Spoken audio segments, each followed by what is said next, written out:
But let's get to it. Let's get some football going here with our weekly guest with Scott Bair, our Raiders insider as well. All guests coming to you via the Fire Wings hotline. Try one of their delicious flavors of wings today. Fire Wings, just wing it. Scott Bair joining us now. Scott, how are you?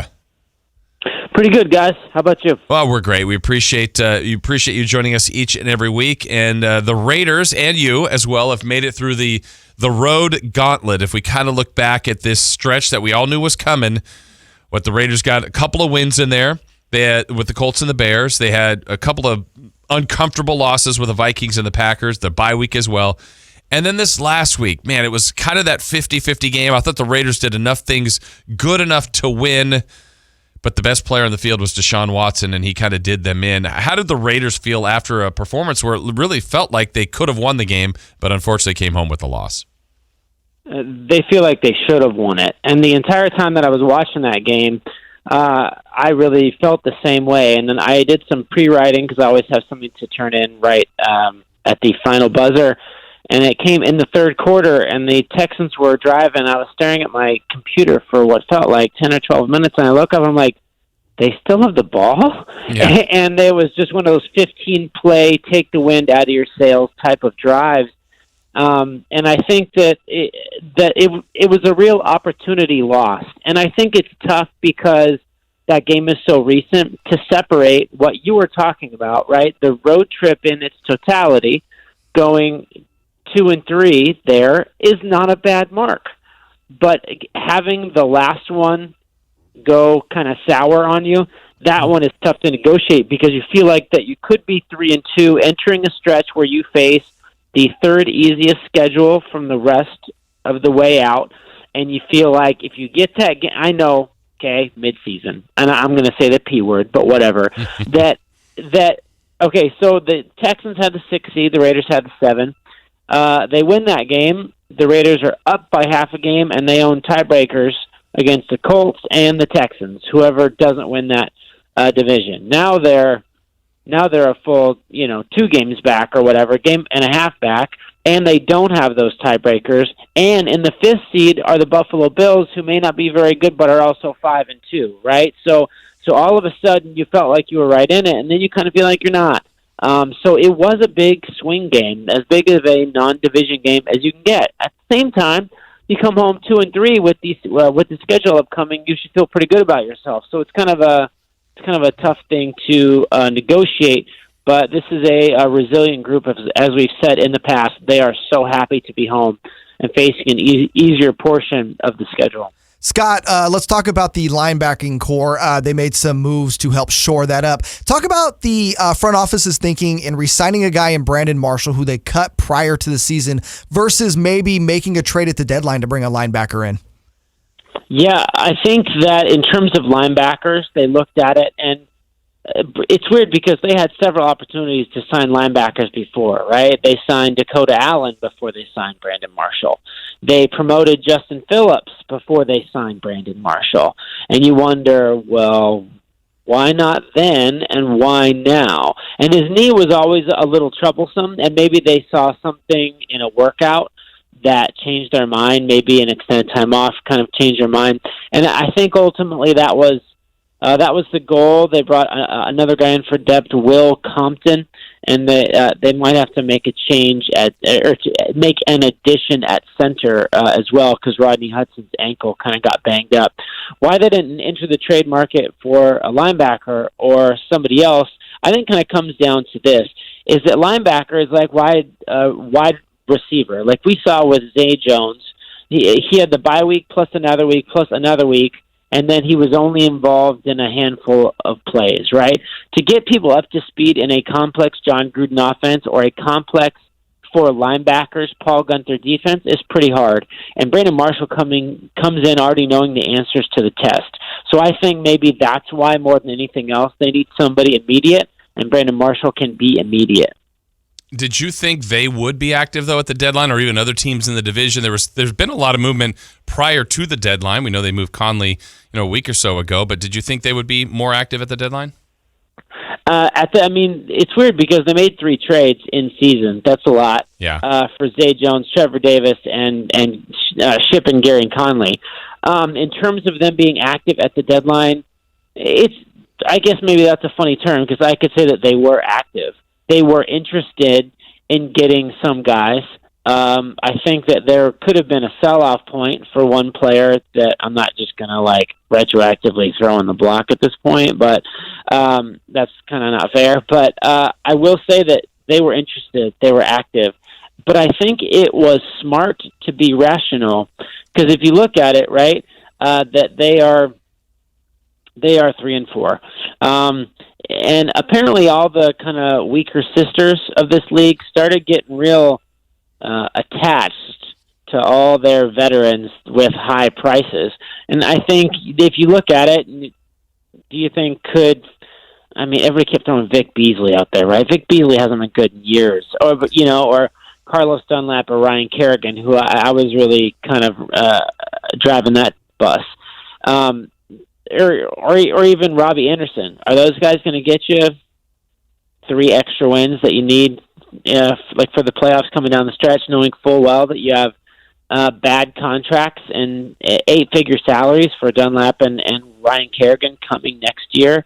And ultimately, I think if you go back to Monday, John Gruden kind of prepped everybody for this by giving all the reasons why making trades at the deadline can be prohibitive and can be expensive, and more importantly, can pull away from this team's long-term goal, which is to build a foundation for sustained success through the draft and select smart bomb style of free agent signings that could be expensive. They are going to have a ton of cap space because they don't owe Antonio Brown anything and won't. And they have 2 picks in the first round.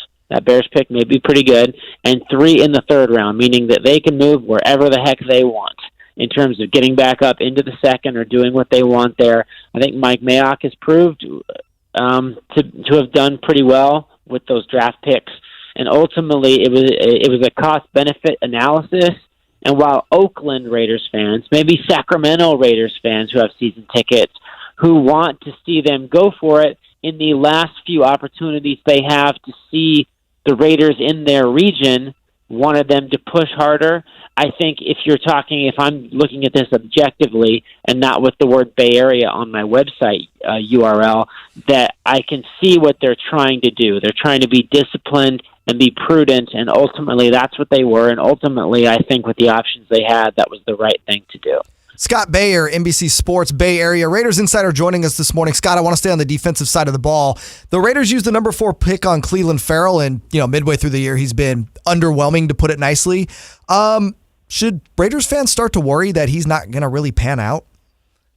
Yeah, that's a difficult one because Cleveland didn't draft himself at 4, right?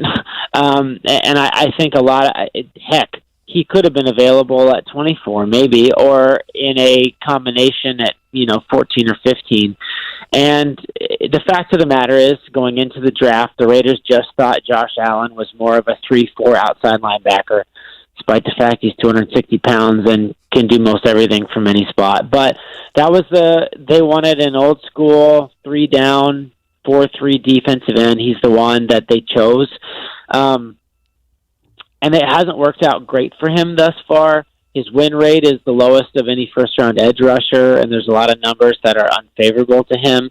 They're also moving him inside and out, and while he played some inside at Clemson, he didn't really play inside at Clemson, right? They had 2 first-round draft picks playing on the inside. So that's a new thing for him. And, he did get really sick just before the London trip, and he lost a bunch of weight, and he's trying to gain it back and trying to gain strength back.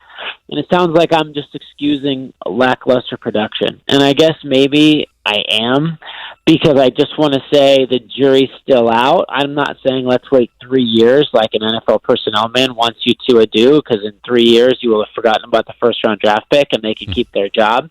But ultimately, I think that was an error that right now that looks like an error in judgment. Right, that they wanted kind of a sure thing, and that's not what this is. Max Crosby is out snapping him and outplaying him and pretty much everybody else off the edge right now.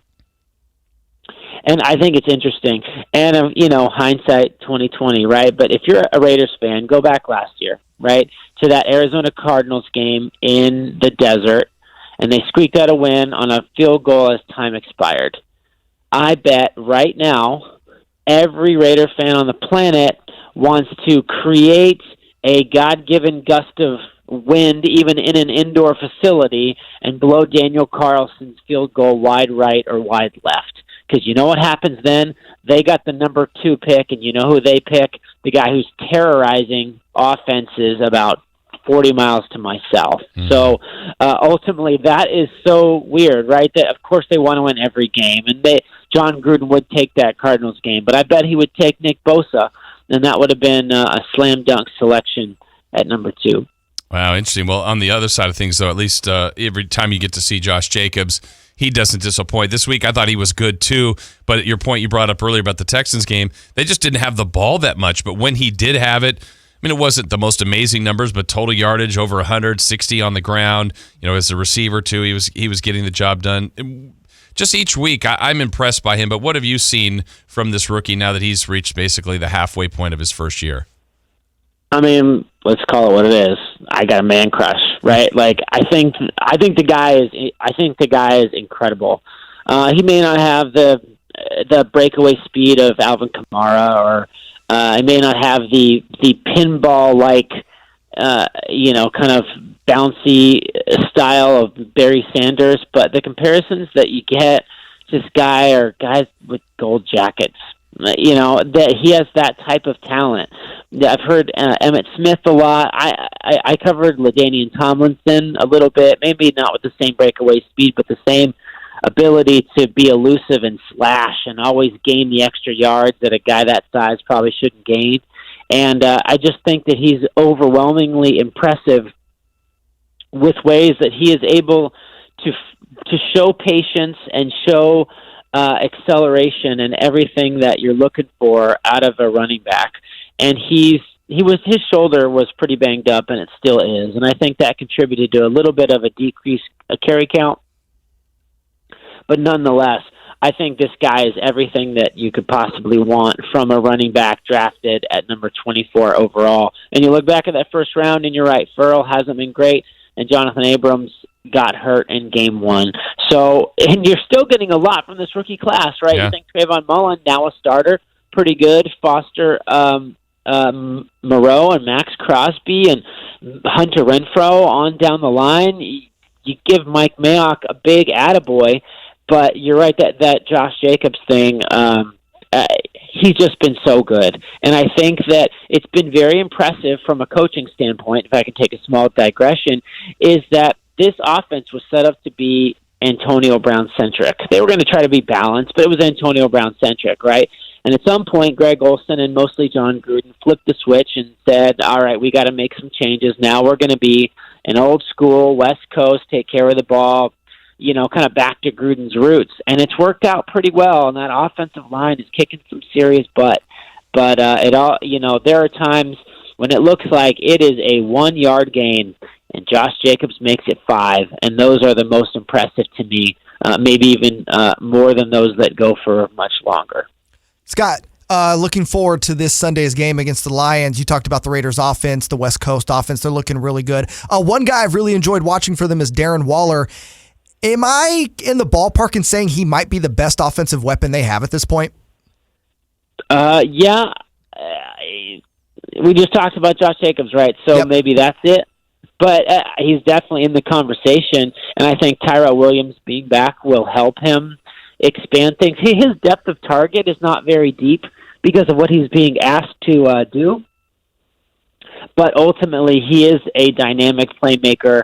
We all know his story, and it's impossible to not root for him. And I just think that he's the type of guy who's in the middle of a breakout year after having done not very much in this league and will only continue to get better. He and Frank Smith, the tight ends coach, have a great bond, and he has been developed. This isn't just raw talent. But that's why if you look at this offense, and it's driven by the offensive line, but you look at it, you got Waller, you got Williams. I think Zay Jones is a pretty good player, and Josh Jacobs is really asserting himself. And I think that it could be a complete unit that is just rounding into form when they're hitting weaker defenses because they have Williams back. And I think Jones is a good player that's going to continue to come into his own and fit well into this type of system. But yeah, man, Waller is the type of guy, I mean, he's better than Jared Cook. I think he's better than most because he blocks his tail off. He's not a receiving tight end he stays on the field for every snap, and that makes him unpredictable and dynamic when he gets the ball, and a red zone machine. He could have 5 touchdowns against the Packers, and I think that we're going to start seeing him become more active when it matters most, close to the goal line. Last one for you about Detroit then. So they're going to be done finally with the NFC North. They've taken on the Packers, the Vikings, they lost to those, but they beat the Bears. What about the matchup this weekend? What are some areas that could work well for the Raiders returning home to try to get a win against the Lions? I think the fact that the Lions are so committed to the run game, and the Raiders are pretty good at run defense, and the Lions have nobody in the backfield anymore because Kerryon Johnson is done for the year, and apparently, according to some national guys, they tried to trade for Devonta Freeman, and that ultimately didn't work out from Atlanta. So a run-heavy team with no backs and against a pretty good defense, I think, is encouraging. On the other side of it, right, and I'm not putting him in the class that I'm about to say, but you look at who they've beat, and they beat, Joe Flacco, and they beat Chase Daniel, right, and kind of some underwhelming quarterbacks, I would say. And they lost to some super dynamic ones, obviously, and Watson and Pat Mahomes and Aaron Rodgers and Dalvin Cook, I think, is another top-tier player. Matt Stafford is a pretty good quarterback, I would say, maybe verging on very good, right? They need to show that they can beat a quarterback of an upper tier. The Drive.